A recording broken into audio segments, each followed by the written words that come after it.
delighted to be here after many years in this splendid room.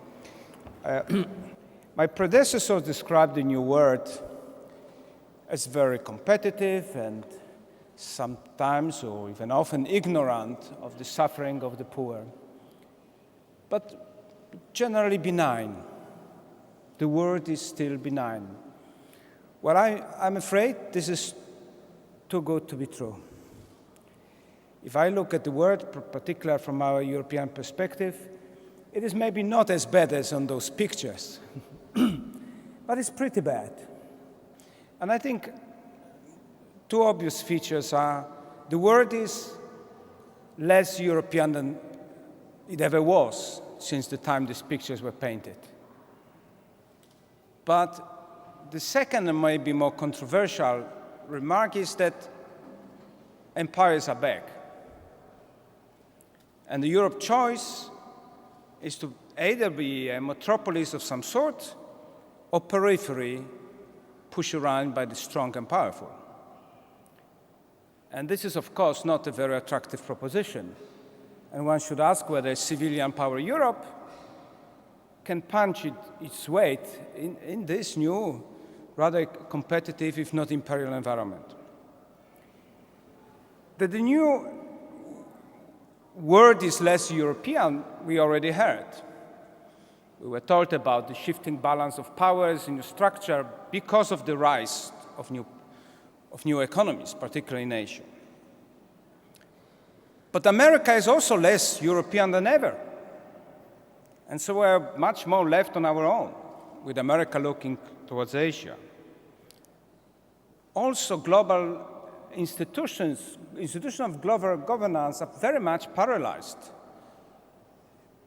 And we shouldn't forget that our favorite policy was always multilateralism, global multilateralism. Where is it?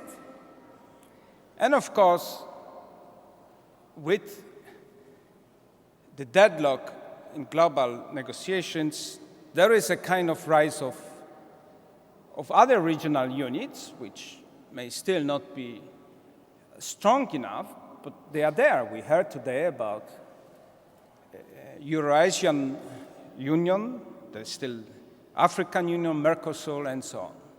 So the world is really less European than ever. But what about the other proposition?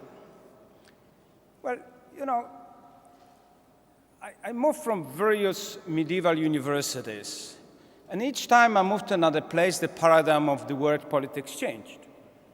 When I started at the University of Warsaw, you know, as a young professor, the world was divided into ideological camps.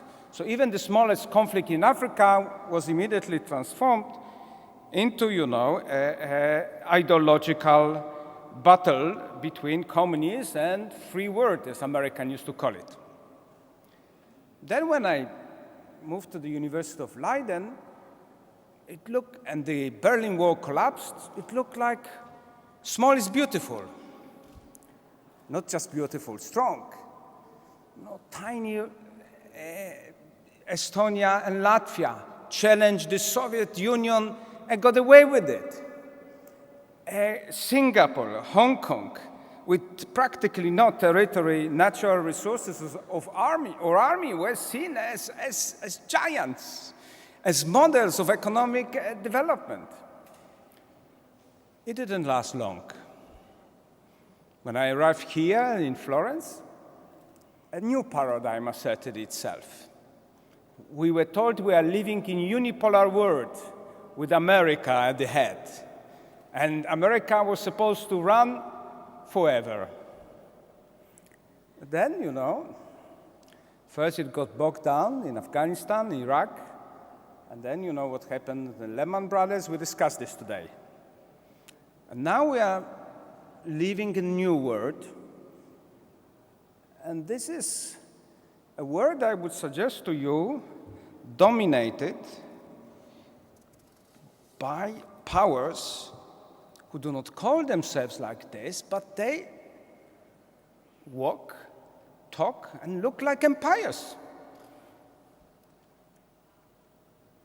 Why? Because they are old, vast territorial units with global reach, They have notorious record of constraining domestic options of formerly sovereign state. Forget about non-interference in internal affairs in common day words.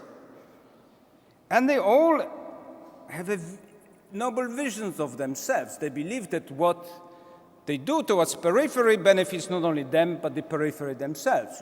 China has the mandate from heaven. America is an indispensable nation. Even Russia sees its military intervention as a way to pacify forces of extreme nationalism and religious fanaticism. Of course, they have their problems, but as you know, empires rise and fall. And where is Europe here? How does Europe perform in this company? I would say before the crisis, pretty well. Pretty well. If you look at world politics in those rather rough terms, Europe did pretty well. It handled the vast and unstable neighborhood in a truly imperial fashion, so can say. 10 countries, neighboring countries, potentially seen as unstable, moved from the Soviet Union to the European Union through the skillful use of conditionality.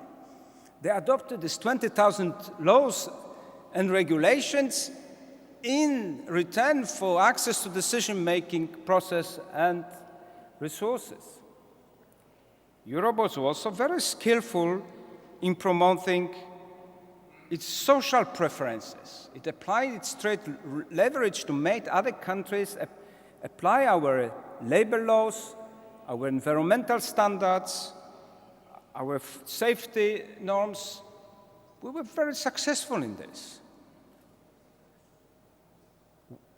Europe was also able to use its unique know-how in setting global regulatory standards for advantage of European firms.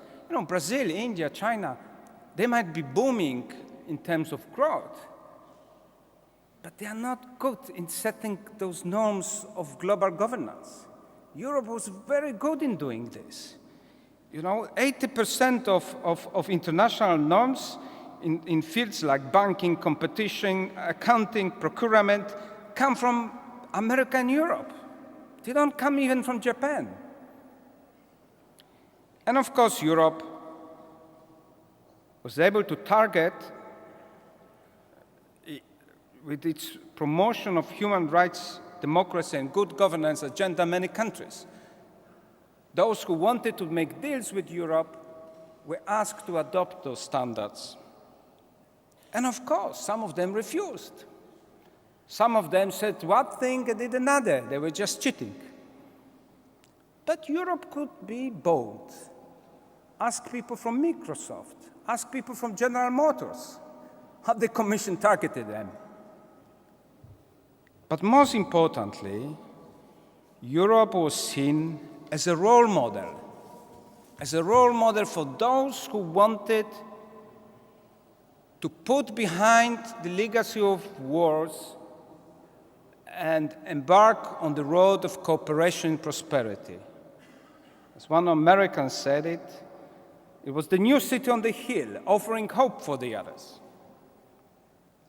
In other words, to come back to my rough terminology, it was a role model, or model power, or, as I would say, empire by example. But here the good news ends, because it is probably not any longer in this position. Because the world sees European currency being on the verge of collapse, several European states are being seen as insolvent, and they see paralyzed European governance, unable not only to halt the trends towards recession, but unable to really stop Europe disintegrating, because this is what we are seeing today, a sweeping disintegration. And Europe is seen as stingy, rigid, and oppressive, hardly a model to emulate. And Germany is at the center of this, with some British and Greek tabloids already openly writing about the rise of the Fourth Reich. At the next panel, we'll talk about those things. But I propose here that Europe is unlikely to fare well in this tough global environment unless it gets grips on its crisis and regain some sense of unity and purpose. And Europe may never become a superpower, a kind of United States of America. But I try to tell you that being a model power is not such a bad option. Today we have to act as a fire brigade, we were told, but tomorrow we will have to call architects to rebuild and redesign a post-crisis Europe, and we better start thinking about today.